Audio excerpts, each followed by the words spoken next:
ബ്രിട്ടാസാണ് കേന്ദ്ര സർക്കാരിൻ്റെയും കേരള സർക്കാരിൻ്റെയും ഇടയിലെ പാലമായിട്ട് പ്രവർത്തിച്ചു എന്ന് പറഞ്ഞ് ധർമ്മേന്ദ്ര പ്രധാൻ പറഞ്ഞ ആ 2 വാചകം വായിക്കുക, അപ്പോൾ മനസ്സിലാവും എന്താണെന്നുള്ളത്.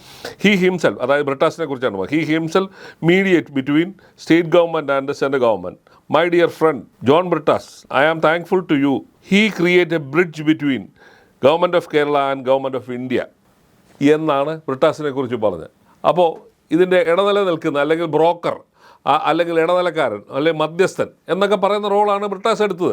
ബ്രിട്ടാസ് പിന്നെ അതിന് പുറത്തു വന്നിട്ട് സഭയിൽ ഇരിപ്പുണ്ടായിരുന്നു. പക്ഷേ ബ്രിട്ടാസ് അന്നേരം കേന്ദ്രമന്ത്രി ഇങ്ങനെ പറഞ്ഞപ്പം അതിനുള്ള മറുപടിയായിട്ടൊന്നും പറഞ്ഞില്ല. പുറത്തു വന്ന് പറഞ്ഞു, ഞാൻ സംസ്ഥാന സർക്കാരിന് വേണ്ടി മാത്രമേ മധ്യസ്ഥം വഹിച്ചുള്ളൂ എന്ന് പറയുന്നത്. സംസ്ഥാനങ്ങളുടെ ആവശ്യം കേന്ദ്രമന്ത്രിയുമായി ചർച്ച ചെയ്തു എന്ന MP എന്നുള്ളതിൽ ചർച്ച ചെയ്തു എന്നാണ്. മധ്യസ്ഥം വഹിച്ചില്ല, പാലമായില്ല എന്നൊക്കെ പറയുന്നുണ്ട്. പക്ഷേ ഇത് റോൾ ഇതാണ്.